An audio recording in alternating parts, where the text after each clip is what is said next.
On the last day of the retreat, that is on Saturday,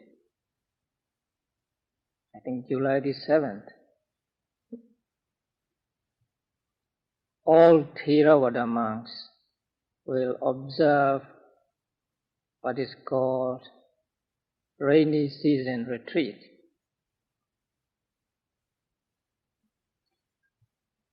Although it is called a retreat, it does not necessarily mean a meditation retreat. But monks are required to live within their monasteries during these 3 months of rainy season. And they are not to go out overnight unless there is an invitation. Even if there is an invitation and they go out overnight, they must go back to their monastery within 7 days. That means they can spend 6 nights outside the monastery and then they must go back to the monastery. And one day before that day, that is on Friday, people in Burma will celebrate the Buddha's giving of first sermon.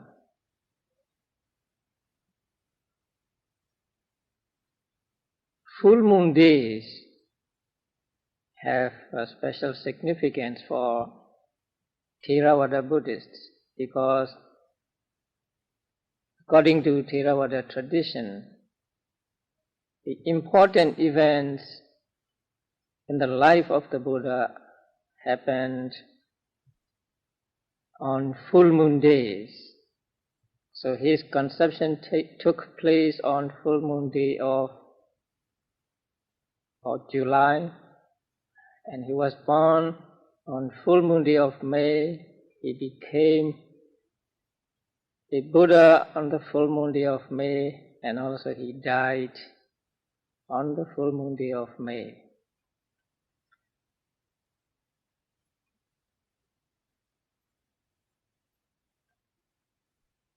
After he became the Buddha, he spent 7 weeks under the Bodhi tree and in the vicinity of the Bodhi tree, the tree under which he became enlightened as a Buddha. And during the 8th week, he thought of teaching the Dhamma, and he decided to teach Dhamma to his former attendants or disciples who are a considerable distance from where he was living at that time. And according to the commentaries, he went to them on foot on the full moon day of July.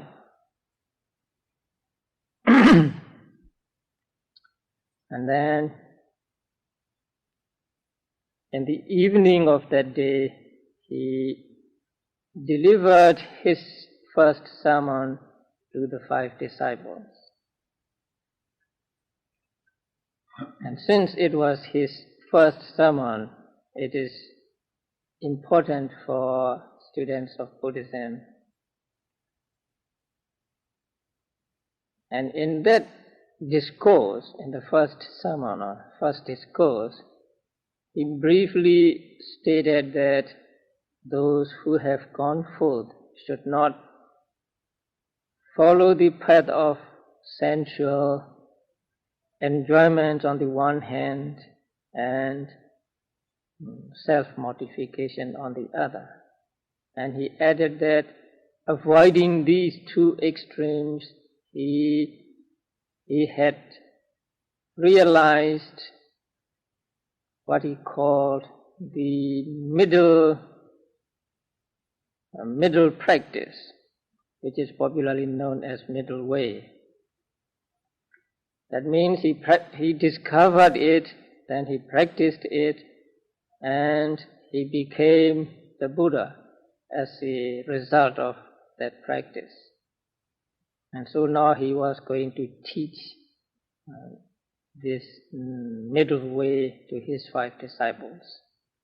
And that middle way or middle practice is nothing but what is known as the Noble Eightfold Path. So the Noble Eightfold Path and the middle way are the same. And he also taught the 4 noble truths in that discourse. In fact, the noble way is the 4th of these 4 noble truths. And at the end of that teaching of the 4 noble truths, one of the 5 disciples became enlightened as a Sotapanna. That means he reached the first stage of enlightenment. And then the deities cheered the discourse and the enlightenment of the disciple who was later known as Kondanya.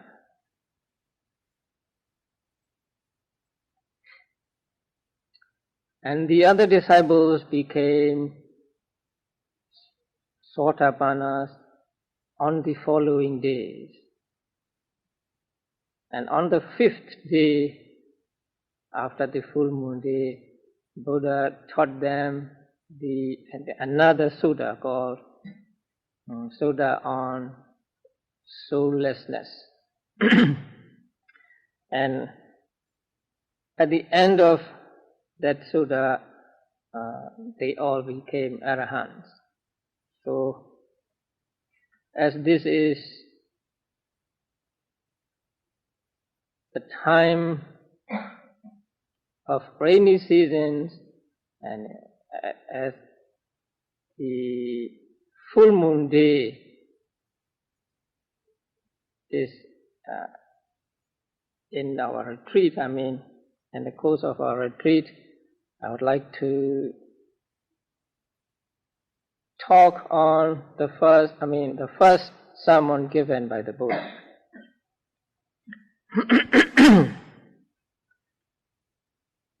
So at the beginning of the sermon, Buddha said that those who have gone forth should not follow either of the 2 extremes.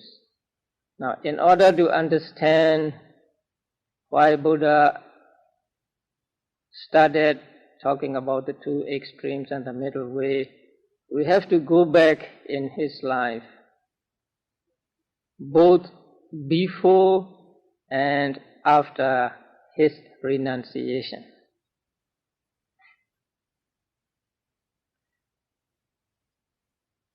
As most people know,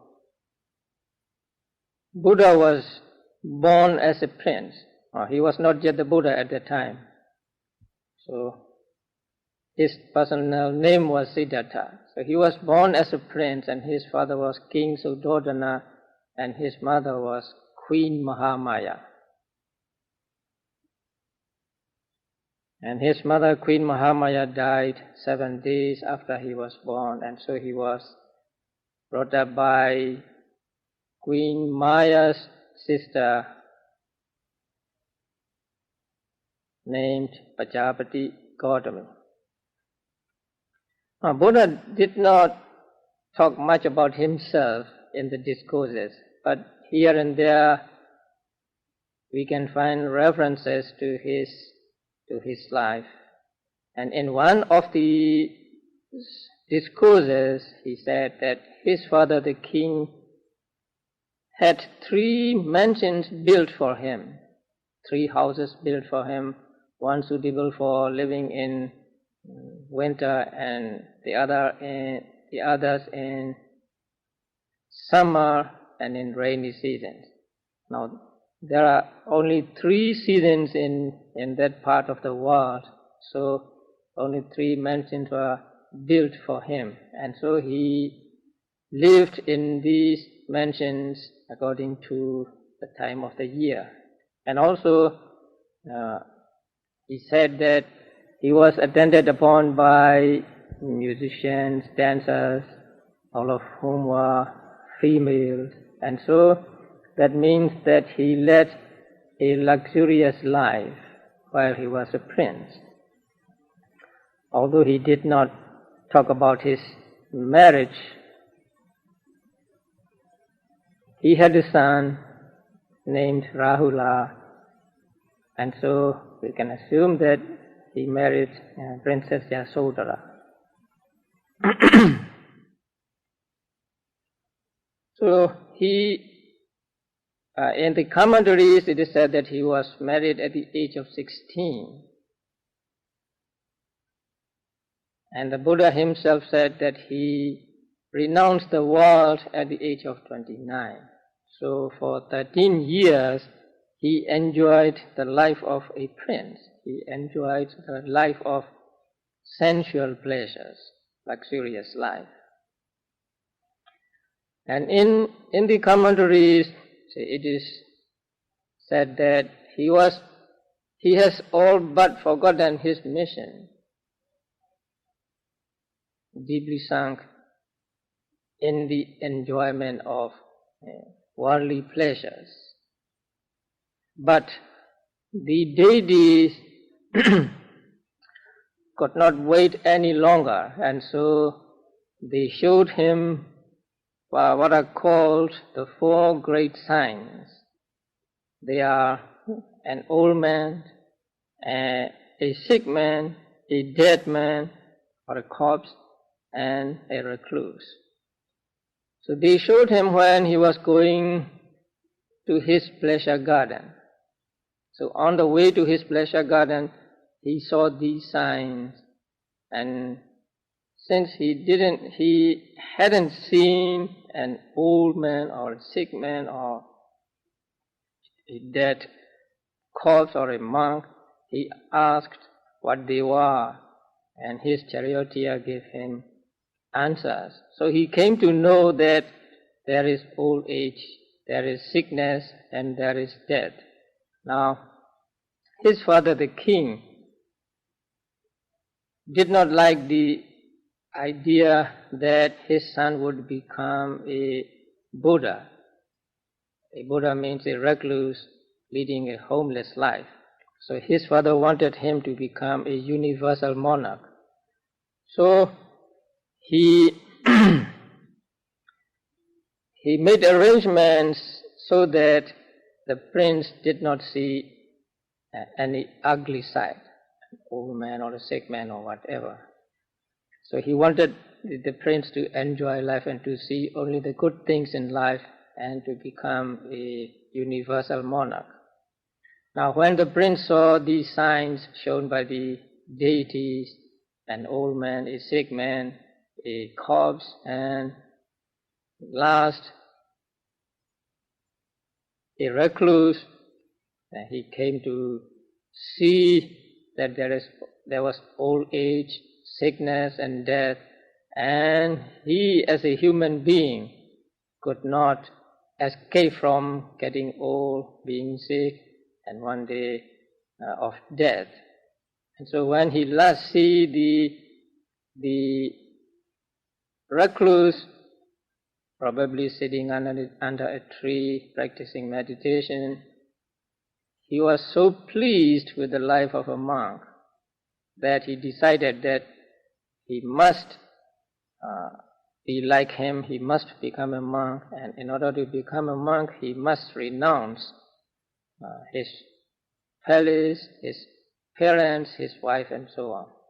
So he went back to the palace, and then the good news, or for him, the bad news awaited him. And the good news was that his son has been born to him. So when he heard the news, he was not happy. And he said that a bondage has been born. And The Pali word he used was Rahu. So a Rahu has been born. Because when he got his son, and a son is a strong bondage for him, and it would be more difficult for him to renounce the world when he had a son. So he termed his son as a bondage. And his father, the king, heard what his son, the prince, uttered, and so the grandfather gave the name Rahula to the son of Siddhartha. But Prince Siddhartha decided to renounce the world that very night. And so he didn't even go to see his newborn child and his wife.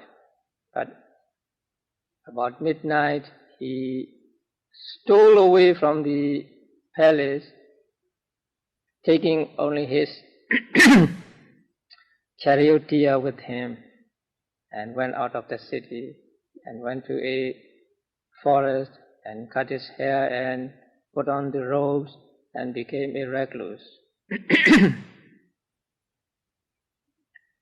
Now, his renunciation was to find a way or a practice to end all suffering, or to find a way to deathlessness. So in the beginning, he went about looking for a teacher, and he first met a teacher named Alaraka Lama. So that teacher was a famous teacher living in a forest, teaching his students or pupils meditation. So he went to him and asked him to teach him what he had been teaching to his students. And that, let us call him sage, that sage Alaraka Lama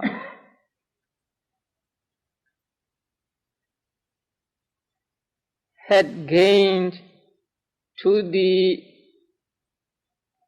third jhana of the immaterial or formless jhana. Now there are 4 or 5 form jhanas and 4 formless jhanas. Jhanas means higher states of consciousness to be obtained only through strong concentration.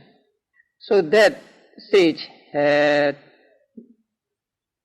gained to the third stage of higher consciousness called immaterial or formless jhana, and he taught Siddhartha that jhana, and Siddhartha soon got that jhana.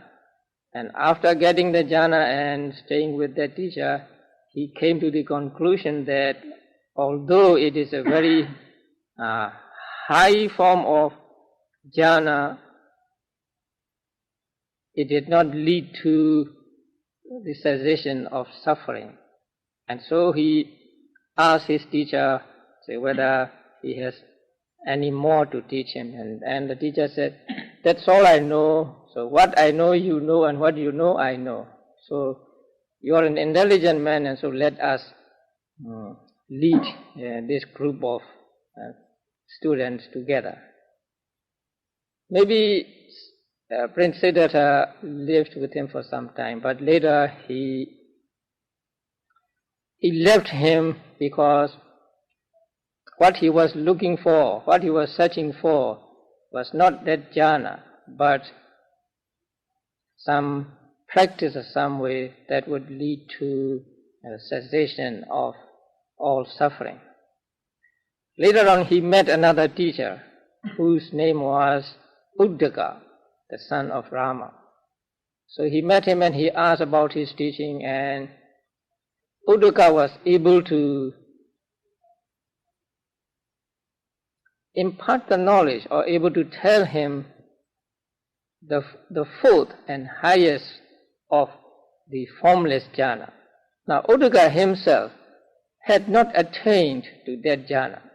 But his father had attained to that jhana, and so he knew what to practice to attain that jhana. But at that time, when Bodhisattva went to him, he had not attained that jhana. So he told Bodhisattva about the method, and so Bodhisattva practiced that method, and he attained to the fourth formless jhana. So after attaining formless jhana, he came to know that it still is not what he was searching for, because although it is the highest of the jhanas, it still does not lead to the final liberation from all suffering. And so, although he was offered a place of honor with the teacher to lead the students, he left that second teacher too. So after that he was on his own, and he went to a place where there was a pleasant grove, quiet and serene, and there was maybe a little river or stream with clear water running, and with a village not far away. So he decided to stay at that place and to practice what he thought to be the right or the correct method.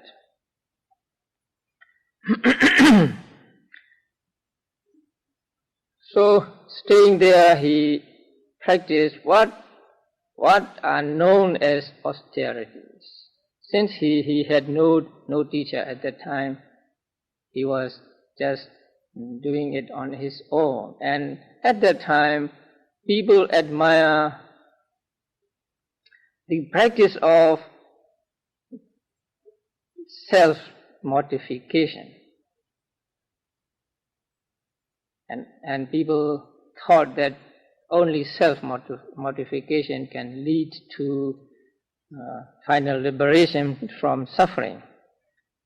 So he practiced self-mortification at that place. And first, and he related his practice later in his life on, say, 2 occasions. So according to those records, he practiced first suppressing his thoughts by his mind,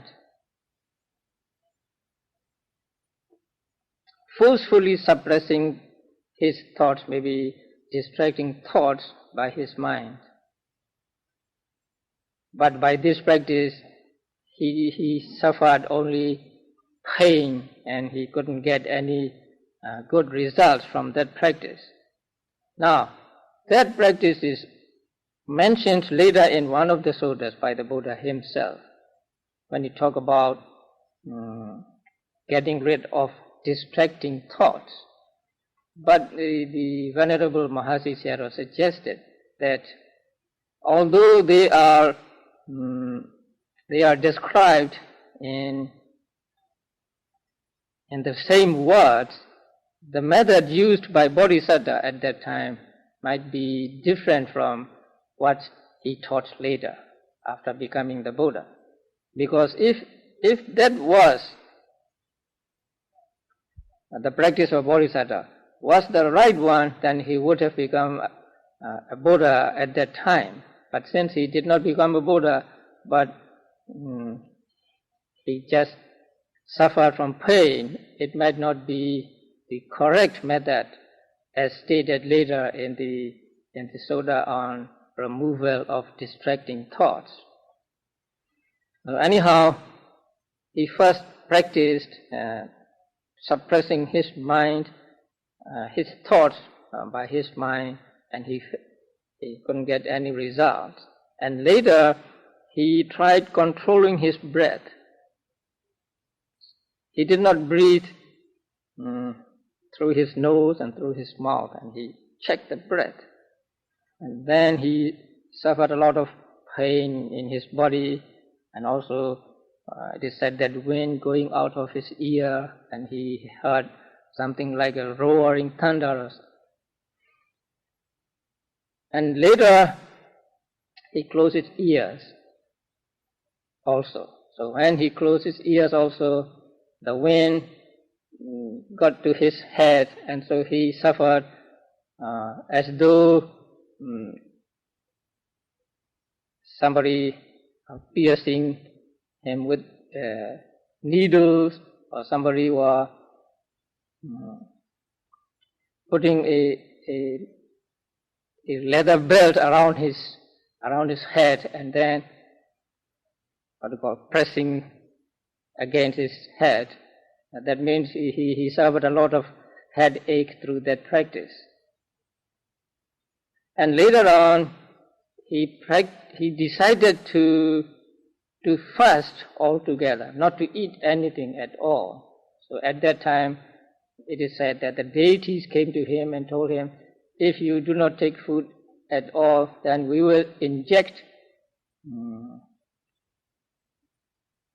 heavenly nutriment, say, through the pores of your skin. So then he said, if I were to claim to be fasting and then accept the heavenly nutriment injected into my body, then I would be telling a lie. So I will not avoid eating altogether. So he reduced eating, and he ended with eating only a handful of bean soup a day.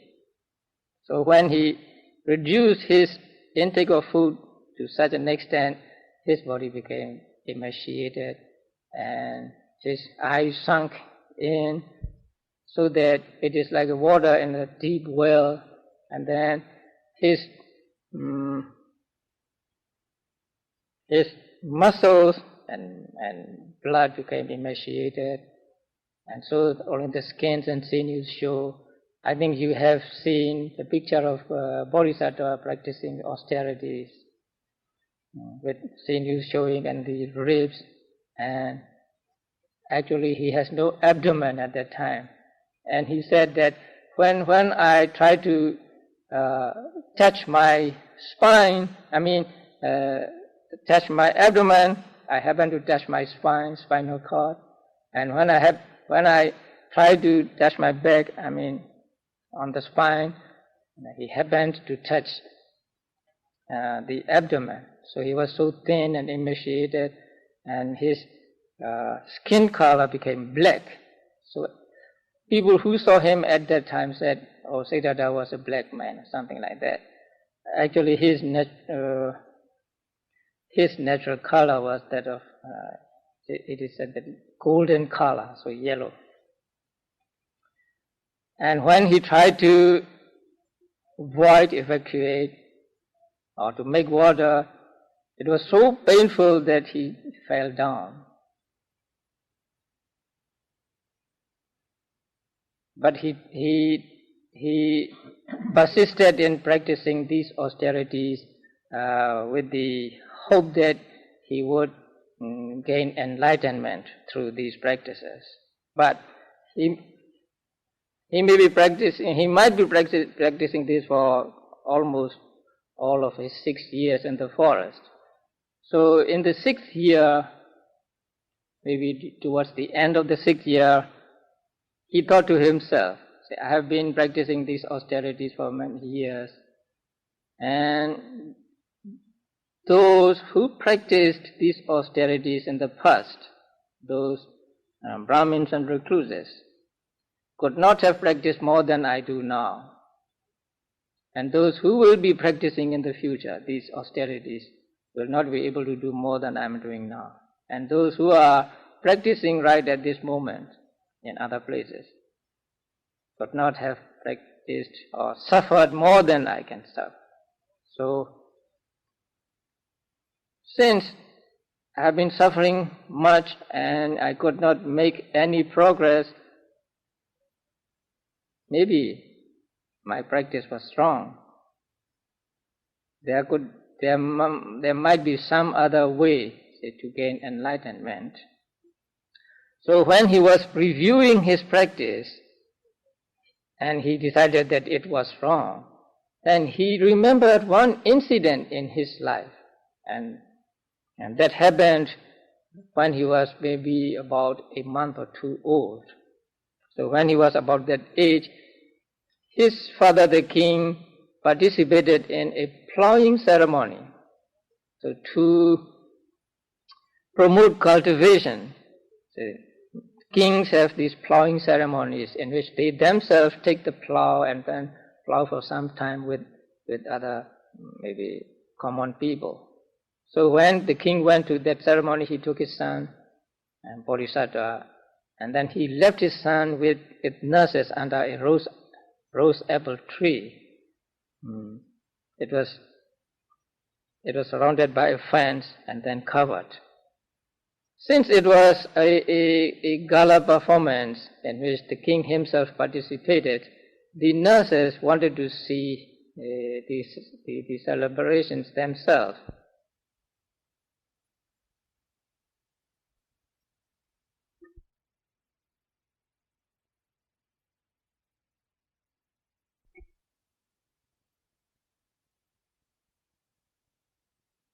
Old.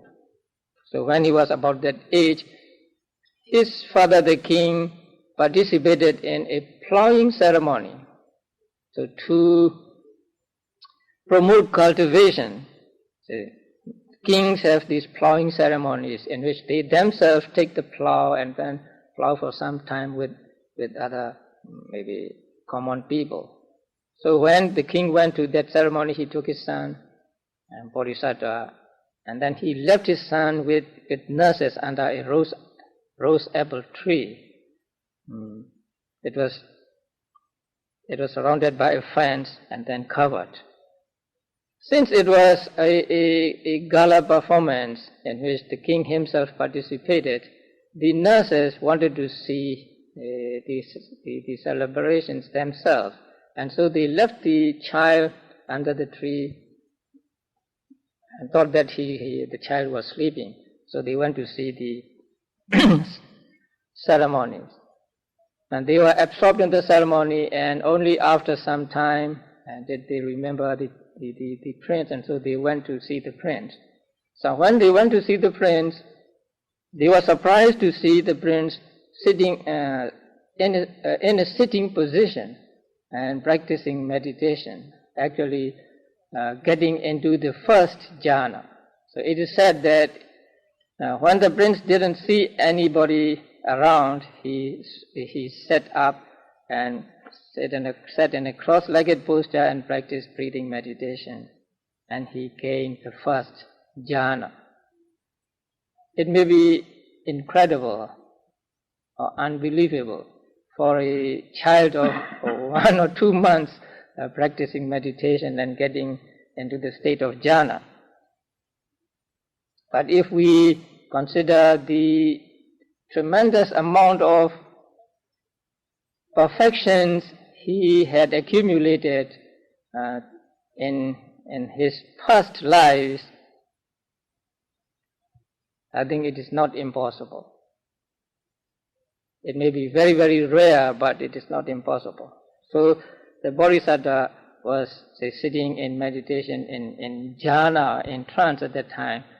So when the nurses saw him, they were surprised, and then they went to the king and reported it to the king. So the king hastened to the place of his son, and when he saw his son sitting in that position, he bowed down to his son, saying, "This is the second time I bow down to you."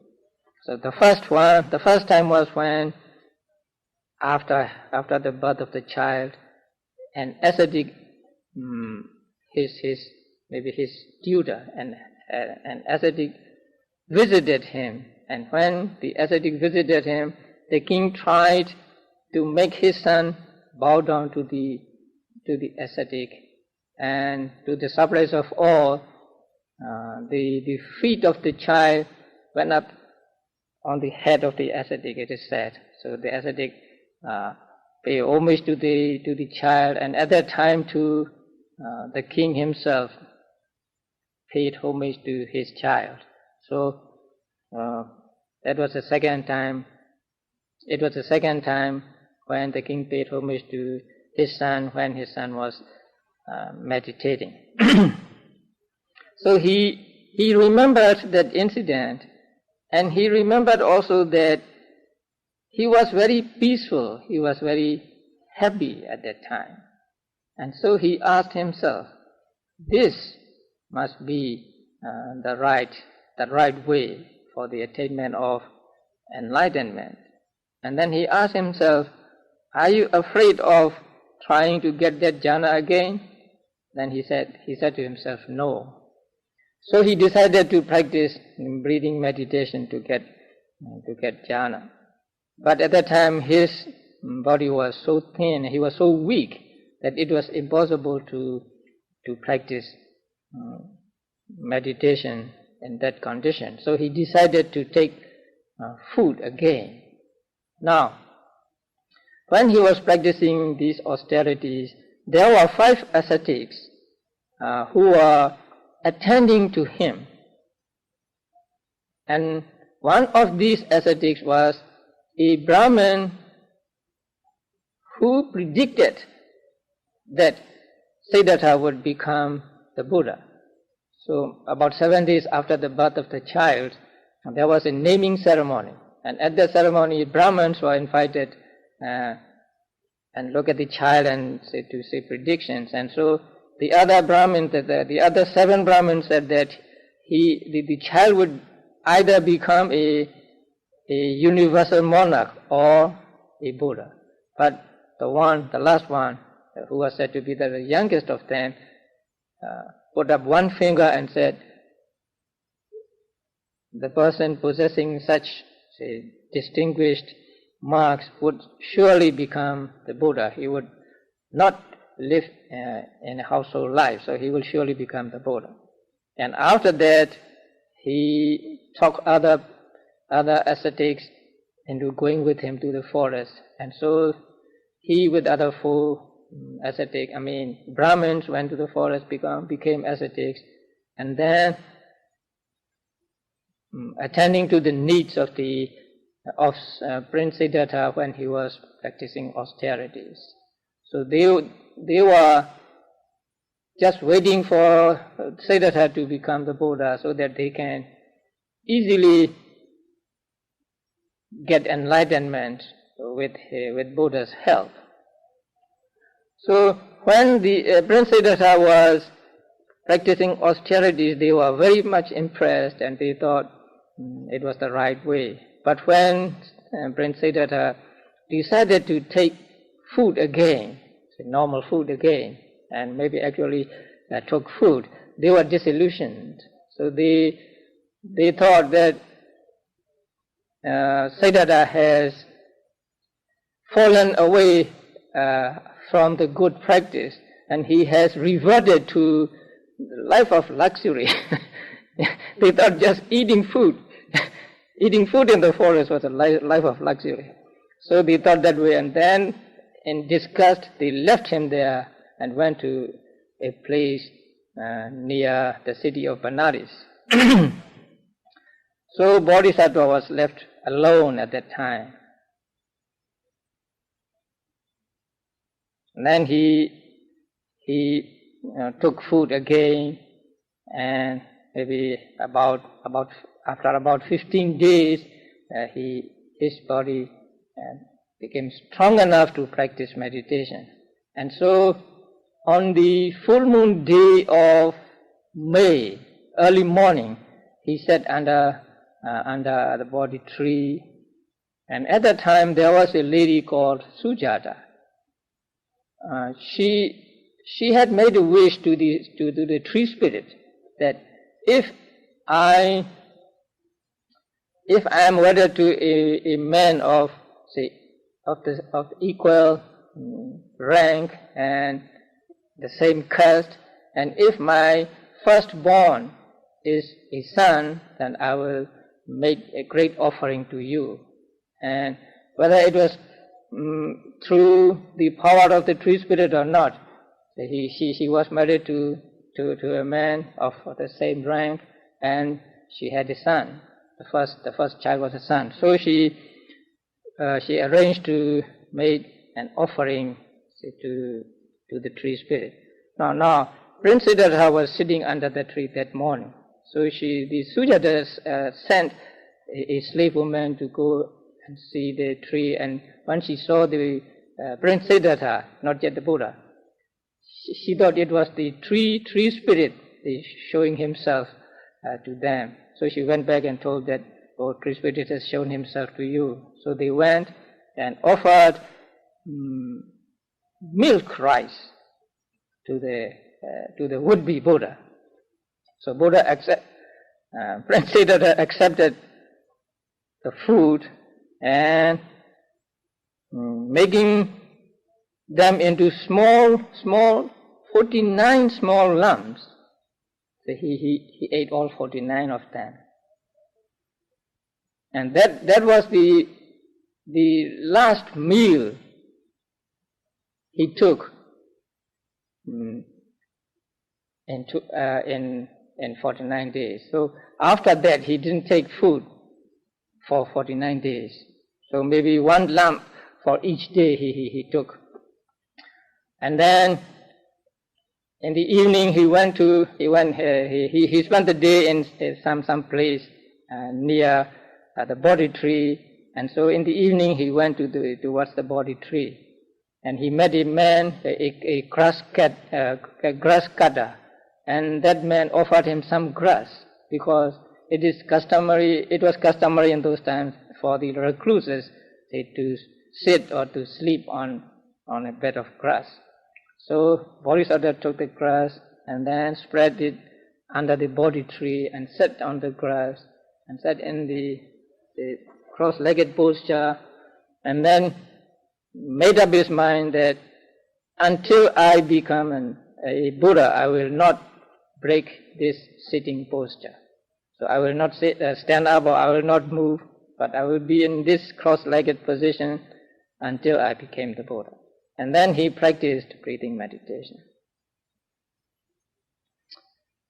And after a while he reached the first jhana, and then the second jhana, and then the third jhana, and then the fourth jhana. And during the first watch of the night, he gained the higher knowledge, or we call it supernormal knowledge, of seeing his past lives.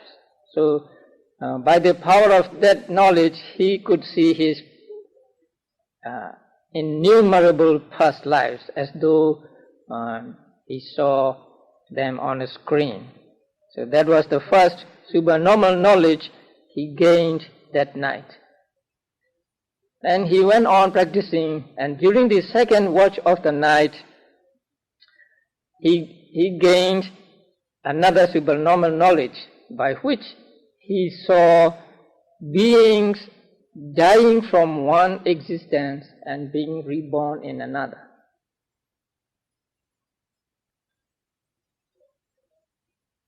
And he also saw that this being, they did something good in this life, and so he is reborn in a better existence. Or this being that did something bad here, and so he is reborn in miserable state, and so on. And so this gaining of knowledge, seeing beings dying and being reborn, helped him, to teach the law of karma. So his teaching of law of karma is not based upon just logical thinking, but his direct seeing of beings being dying and then reborn in different existences. So this knowledge he got during the second watch of the night. After that, during the third watch of the night, he first contemplated on the dependent origination. So dependent origination was known to him even before he became the Buddha. So he went through the different stages, different links in the dependent origination, and practicing vipassana on every link. So the first link is ignorance. So he practiced vipassana on ignorance, and then he practiced vipassana on formations, and so on, back and forth, back and forth. And so at the end of the last watch, just about at dawn, he became the Buddha. He became enlightened as the Buddha. And so he became what is called the Supreme Enlightened One. And with the gaining of Buddhahood came the omniscience and also what is called the great compassion or karuna to him. So it was actually on the night or just before or just at the dawn of the day after the full moon day of May that he became the Buddha, the fully enlightened one.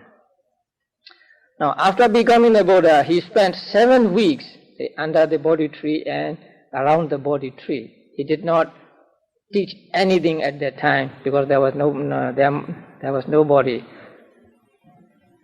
Although there were two merchants who met him, and during these weeks he did not teach them any discourse. So he spent 7 weeks under and around the Bodhi tree, and at the beginning of the 8th week, he thought of teaching what he had experienced and what he had realized. And then, seeing that beings are bound up with attachment, take delight in attachment, he thought it would be very difficult for these people to see the Dhamma I have seen.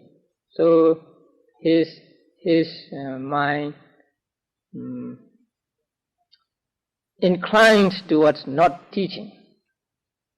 But the Brahma Sahampati came to him and requested him that there are beings who could understand you, who had little dust in their eyes, and so asked the Buddha to teach. And Buddha said, I have also this understanding, and so I will teach.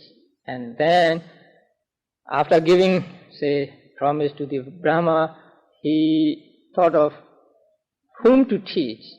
So the first that came to his mind was the Alara Kalama, under whom he had got the third immaterial jhana. But when he thought about him, he knew that that person had died 7 days ago. And after his death, he was to be reborn in the formless Brahmas. Formless Brahma means only the mind exists there, no eye, no ear, and so on. And so he could not take advantage of seeing the Buddha and listening or hearing the Buddha. Next, he thought of the second teacher, Uddaka. And then he came to know that that person died just last night. So he missed the great opportunity by one night. And next, he thought of teaching his 5 disciples, his 5 attendants. He said they were good to me, they took care of me when I was practicing austerities. And so he decided to teach them, and he went to them on foot. And it is stated in the books that the journey was 18 yojanas away. 18 yojanas means about 140 miles. And in the commentaries, it is said that he left his place early morning on the full moon day of July, and he reached there in the evening. But Mahasi Sayadaw suggests that it might not be the case, because Buddha did not go miraculously. Buddha did not fly through the air, because he wanted to meet one person on his way. So he walked. So if he walked, he could not have covered 140 miles in a day. So it may be he walked about 20 miles or maybe 30 miles a day, so it may take him 4 or 5 days. Anyway, so he went to them, and when they saw him coming, they said to themselves, hey, Sayadaw is coming, and he has fallen away from the practice, and now he is coming to us. So we will not pay respects to him. We will not greet him. We will not take his robes and bowl. We will not have water for him to wash his feet and so on. But we will just have a seat. And if he wishes, he may sit there. So they made this agreement among them. Then Buddha was approaching. And as the Buddha was approaching and reaching their place, they could not stand on their own agreement. And one greeted the Buddha, and the one took robes and bowls of the Buddha, and the other gave him water to wash his feet. Now, in the commentaries, it is said that Buddha knew of their minds, and so Buddha practiced metta, loving kindness towards them when he was approaching them. Specific pervasion. Now there are two kinds of loving kindness. Descending to all beings, that is called unspecific pervasion. But to a particular person or to a particular group, it is called specific pervasion. So Buddha used that specific pervasion and sent his thoughts of loving kindness to those 5 disciples. And that is why they could not stand on their own agreement and they did the things. So after reaching them, then he sat on the seat, but still they were not friendly to him and they were not polite to him. They were talking to him, calling him friend, and speaking to him, calling his personal name. So Buddha said, "Now I have become a Buddha. Don't address the Buddha or Tathagata as Auso, friend, and don't call him by his personal name. I have become a Buddha." Then they said, "How can you become a Buddha? Even with severe austerities and practices, you could not become a Buddha. Now you have fallen away from this practice, and you have reversed to luxurious way of living. And so, how can you become a Buddha?" So Buddha told them 3 times, and they refused to believe 3 times. So in the end, Buddha said, "Now, did I ever say something like this to you when you were attending to me when I was practicing meditation?"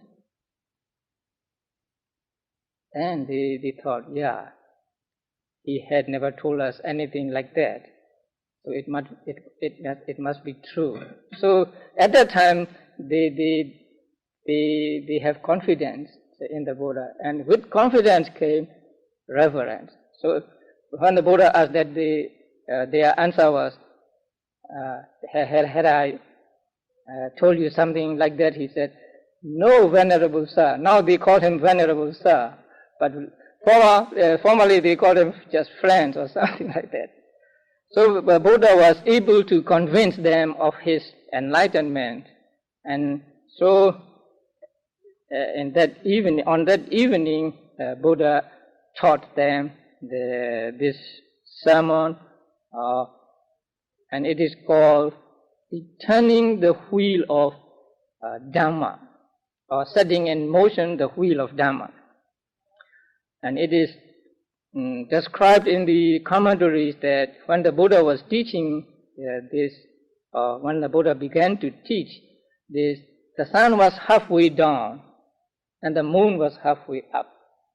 So there was a moon in the east, halfway up the horizon, and the sun was setting in the western horizon. So at that time, Buddha taught the first sermon to the 5 disciples. And at the end of the Sutta, the first one, Kontanya, became a Sotapanna, and then on the next day another one, next day another one, and so on. And so on the fifth day, Buddha taught them the sutta on no self, on selflessness, and they all became arahants. So we haven't got into the sutta yet. Just the introduction took about 1 hour. So Buddha taught in this sutta, or describes briefly the two extremes, and then the middle path, and then the Four Noble Truths. Since it was his first sermon, I think he had to teach them the Four Noble Truths, because after this sermon, during the 45 years of his ministry, whatever Buddha taught was contained in these Four Noble Truths. So nothing Buddha taught was outside of the Four Noble Truths, and there is nothing to be known outside the Four Noble Truths. And so the Four Noble Truths are important subjects in the teachings of the Buddha.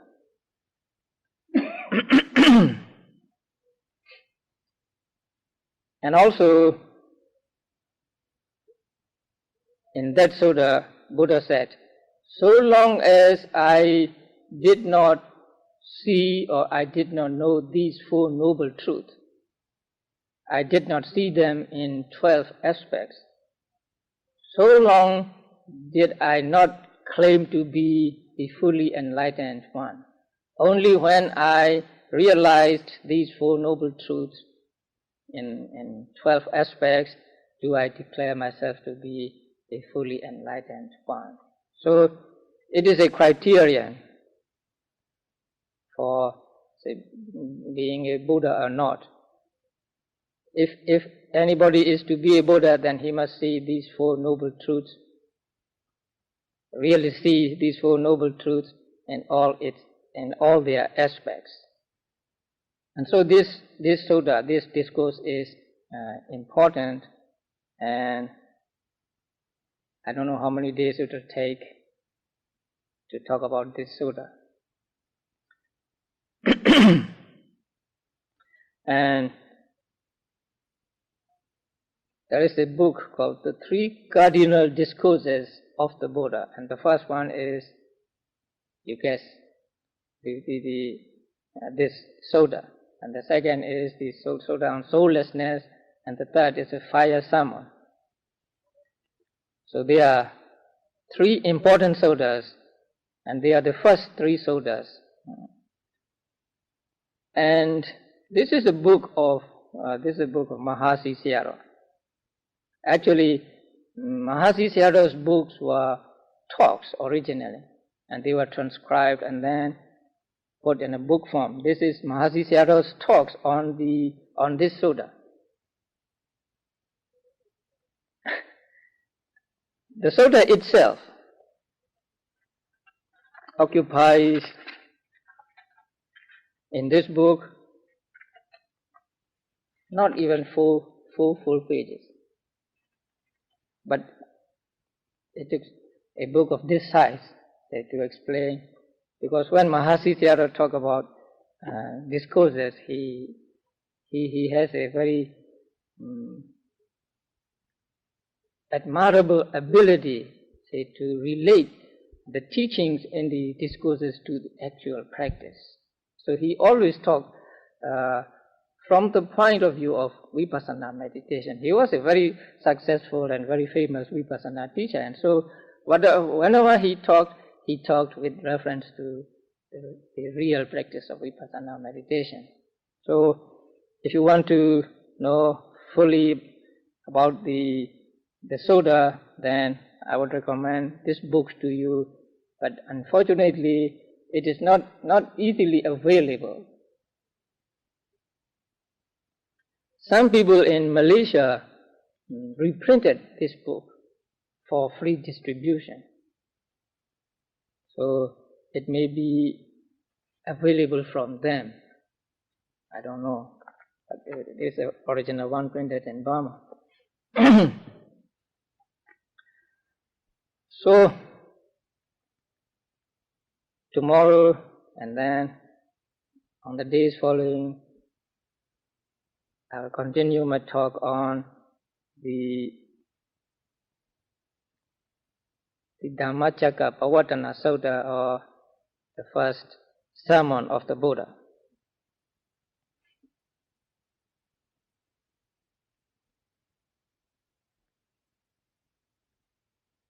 By listening to the account which leads to the